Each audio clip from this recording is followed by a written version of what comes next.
हमारे पूज्य गुरुदेव भक्तमाली जी महाराज कहते थे कि अपने संपूर्ण जीवन में असुविधा क्या होती है इसका हमें अनुभव ही नहीं हुआ।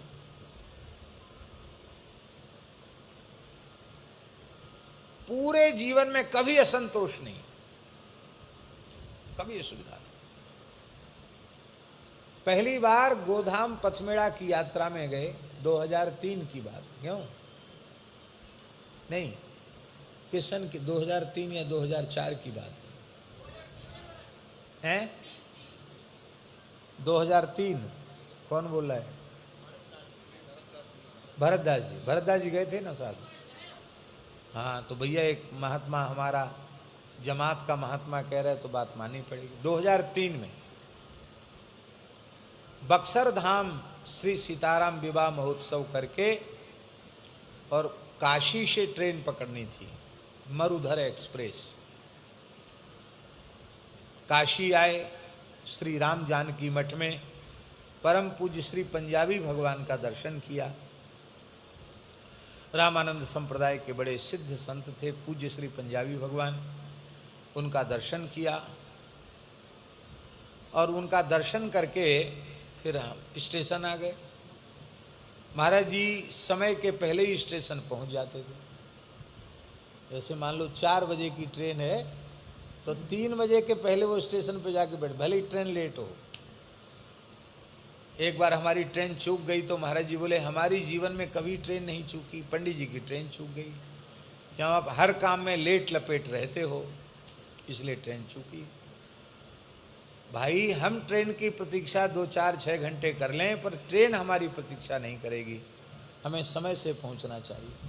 तो महाराज जी समय से चलो चलो चलो चलो पहुंच गए वहाँ। 4 बजे की गाड़ी थी, शाम की 4 बजे की मरुधर एक्सप्रेस थी और 3 ही बजे वहाँ पहुँच गए।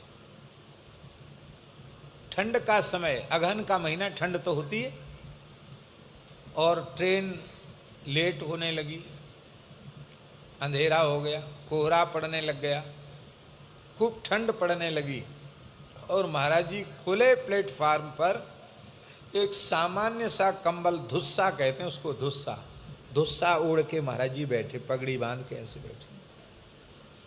अब सब लोगों को चिंता, महाराज जी को बहुत ठंड लग रही है, तो महाराज जी स्टेशन में कोई कमरा देख लेते हैं। अरे बोले शांति से बैठो, सबको जहाँ जिनको ठंड लग रही वो चले जाओ, हम यहाँ जहाँ बैठ गए वहाँ से हम उठेंगे नहीं, हम यहीं बैठेंगे। तो लोगों ने हमको तैयार किया कि आप कहो, आपकी बात महाराज जी मान लेते हैं। हम गए, महाराज जी सब बड़े दुखी हैं, आप चलिए। महाराज जी बोले पंडित जी बाल्यकाल काशी में व्यतीत हुआ है, अध्ययन काल काशी में व्यतीत हुआ है, कितना सुख है, काशी भगवान भूत भावन विश्वनाथ की नगरी है, परम वैष्णव की नगरी है ये। ट्रेन समय से आ जाती तो बैठ के चले जाते, काशी निवास का सौभाग्य नहीं मिलता। अब देखो हम लोग सब असंतुष्ट के हाय हाय ट्रेन लेट हो गई, महाराज जी परम संतुष्ट, काशी निवास का सौभाग्य नहीं मिलता, एक क्षण भी काशी का वास दुर्लभ है, ये मुक्ति की खान है। काशी की महिमा कहने लगे, बोले इसलिए जितनी देर काशी में बैठो खूब राम राम करो, राम राम जितना सुनाओगे भोले बाबा को वो उतने ज़्यादा प्रसन्न होंगे, और तुम बातचीत करके विक्षेप कर रहे हो, इसलिए तुम्हें ठंड लग रही हो तो छाया में चले जाओ, हम यहीं बैठे। आपको सुनकर आश्चर्य हुआ, स्वामी महाराज जी 12 घंटे ट्रेन लेट थी। कितने घंटे? 4 बजे की ट्रेन सवेरे 4 बजे आई।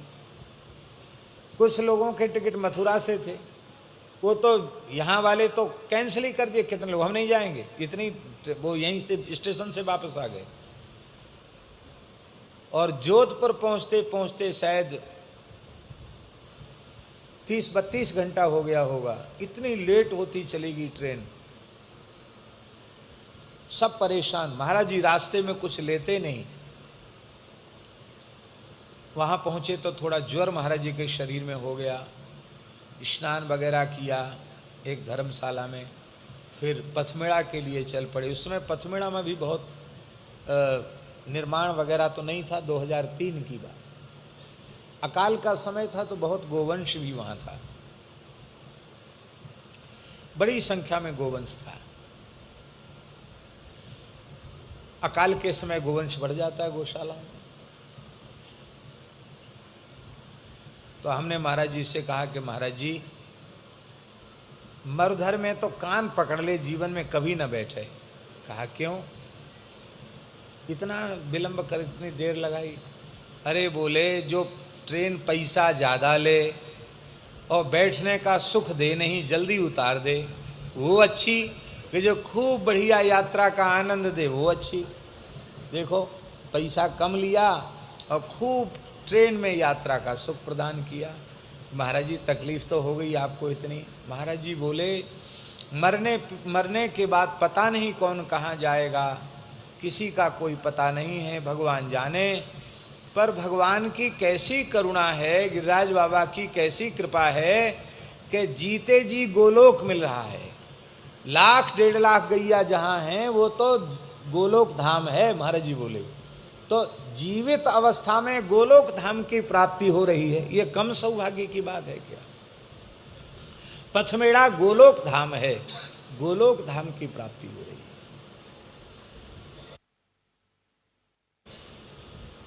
तो इस धाम की प्राप्ति में थोड़ा सा किसी को कष्ट भी हो गया तो इस कष्ट की स्मृति नहीं रहनी चाहिए। गोलोक धाम का दर्शन होगा, इस प्रसन्नता का स्मरण होना चाहिए। ये स्वाभाविक अवस्था थी उनकी। चाहे जैसी प्रतिकूल परिस्थिति हो, उसमें असंतुष्टि नहीं। इसलिए किसी भी अवस्था में उनकी आत्मस्थिति प्रभावित नहीं होती थी। वो सदा सर्वदा अपने स्वरूप में, अपनी महिमा में प्रतिष्ठित रहते थे, अपने श्री ठाकुर जी के नाम रूप लीला में प्रतिष्ठित रहते थे। क्षणार्ध के लिए भी वहां से वो विचलित नहीं होते थे। यही कारण था कि किसी विपरीत परिस्थिति का प्रभाव उनके चित्त पर नहीं होता था। अन्यथा और क्या हो सकता? राजस्थान के गांव में गए, लंबी यात्रा करके गए, सवेरे के चले, जो वृंदावन उदयपुर बस चलती है, नाथद द्वारा जाती है, उस बस में, रोडवेज की बस में बैठ के गए जयपुर। जयपुर उतरे, वहाँ से हरमाड़ा, हरमाड़ा से फिर एक बस बदली, और रोडवेज की बसें, साधारण बसें। और उस समय बसें भी ज़्यादा नहीं चलती थी, खूब भीड़ होती थी बसों में, ठूंस के भरते थे। और जहाँ महाराज जी को पहुँचना था वहाँ शाम को पहुँचे हम लोग, अंधेरा हो गया था। और वहाँ से कार्यक्रम स्थल जहाँ पहुँचना था वो कम से कम 3-4 किलोमीटर दूर था, पैदल जाना था वहाँ तक। हमारा तो मोहड़ा सूख गया कि महाराज जी अभी पैदल भी चलना पड़ेगा। अरे बोले, ऐसे ही थोड़ी मिलेगा, महात्मा का स्थान है, कथा होनी है वहाँ, जंगल में चलो।